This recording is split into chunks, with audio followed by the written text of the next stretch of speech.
Kalau tidak, kita nggak paksakan, kita akan mati dalam keadaan konyol dan menyesal karena tingkatan-tingkatan di surga akan hilang. Percuma gitu. Dan kami bisa merasakan dekatnya dengan Allah, bahkan merindukan surga dan selalu merasa diri jauh dari neraka. Maka niscaya mereka akan membelah dada-dada kami dan mengambil keimanan itu karena mereka tidak akan pernah merasakannya. Allahu Akbar, Allahu Akbar. Orang kalau ruhnya yang sehat, Bapak Ibu sekalian, semuanya jadi kecil buat dia. Julaibib radhiyallahu anhu, sahabat Nabi itu, saking kecilnya badannya itu sampai diangkat oleh Nabi SAW dengan satu telapak tangan karena kecilnya badannya. Tapi di perang ya Uhud dia bisa membunuh 7 orang kafir.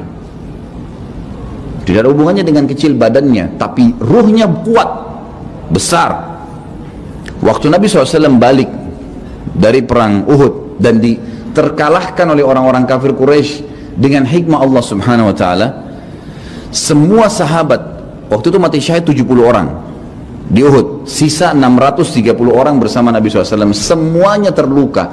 Dan minimal luka sahabat waktu itu minimal 7 luka, sabetan pedang, hantaman tombak, sobekan, pokoknya luka semua sahabat. Sampai ada sahabat sudah nggak bisa jalan karena kakinya sobek, punggungnya sobek, dinaikin di kuda, tiba di rumah tinggal dibaringin. Lihat bagaimana para sahabat mengetahui bagaimana hubungannya dengan Allah Subhanahu Wa Taala dengan ilmu yang sudah tertanam yang Nabi SAW tanamkan dalam hati mereka, bisa mengubah segala sesuatu. Subhanallah, tiba pulang menjelang maghrib ke kota Madinah, istirahatlah para sahabat ini, mereka lagi obatin obat luka mereka. Nabi SAW dapat wahyu menyuruh Nabi SAW dan para sahabat keluar mengejar Quraisy. Quraisy ini jumlahnya waktu itu ya 1000 orang, maaf 3000 orang pasukan Quraisy, yang terbunuh cuma sekian belas saja mereka. Dan mereka sudah merasa bangga dan pulang ke kota Madinah, pulang meninggalkan Madinah, karena Uhud itu dekat Madinah. Kemudian mereka bangga dengan itu. Keesokan paginya habis sholat subuh kata Nabi SAW, wahai sahabat-sahabatku, Allah Azza wa Jalla memerintahkan kita untuk mengejar Quraisy. Maka pulanglah masing-masing kalian di suku kalian, lalu motivasi siapapun yang ikut kemarin di Uhud, semua mau sakit, mau enggak, mau luka, mau enggak, tapi ini luka semua nih, minimal punya 7 luka ya. Kita kadang-kadang mungkin kuku kita kecabut aja sudah susah ke masjid, ini sabetan pedang, sobek, rusak semua tubuh mereka. Dikatakan dalam riwayat sampai para sahabat ada yang tidak bisa ngomong karena sudah kesakitan yang luar biasa. Kata Nabi SAW, semua yang ikut di Uhud kemarin keluar lagi, 630 orang semua harus keluar. Bagaimana caranya? Pokoknya ngumpul keluar, perintah Allah. Coba bayangin, kita kadang-kadang habis olahraga saja capek, diajak keluar sama istri atau diajak keluar sama suami, kita sudah nggak mau keluar. Capek biasa olahraga. Atau mungkin penat, capek duduk di kantor mau istirahat. Ini habis perang, badannya disabet-sabet, diajak berperang lagi nih. Apa yang terjadi teman-teman sekalian? Pulanglah pimpinan-pimpinan suku sahabat ini, dimulai dengan Sa'ad bin Mu'adz radhiyallahu anhu, sahabat Nabi yang mulia, luar biasa ini. Orang ini pada saat meninggal, kata Nabi SAW, goncang arsy Allah dengan meninggalnya Sa'ad. Saat pulang ke kaumnya lalu berkata, wahai kaumku, sesungguhnya Nabi SAW menyuruh kalian untuk kembali menyerang Quraisy.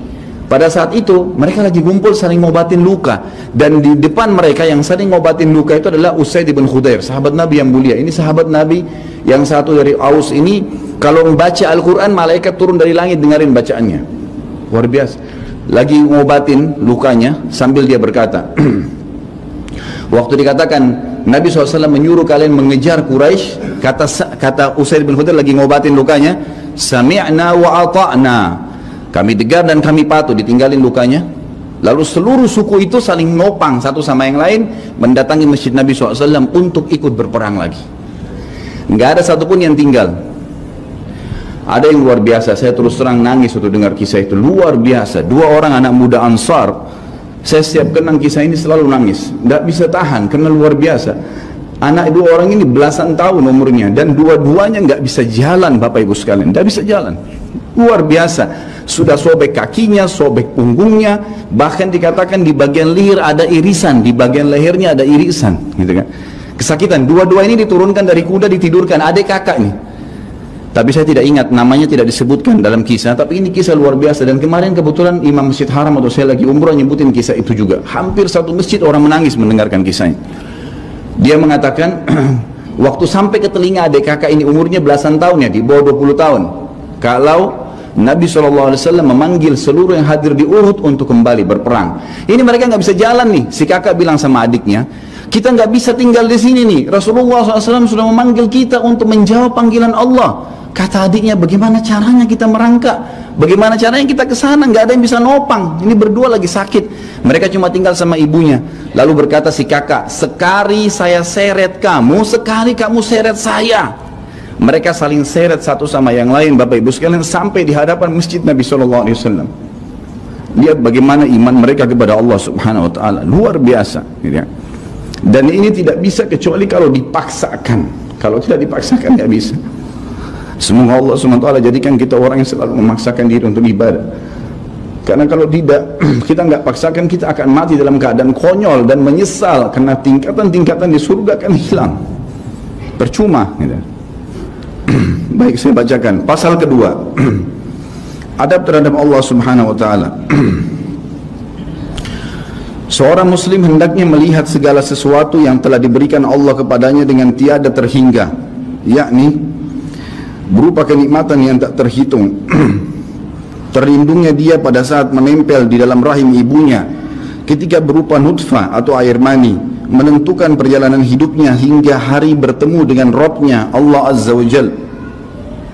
Hendaknya ia bersyukur kepada Allah atas nikmat itu dengan lisannya, yakni memuji dan menyanjung Allah secara semestinya.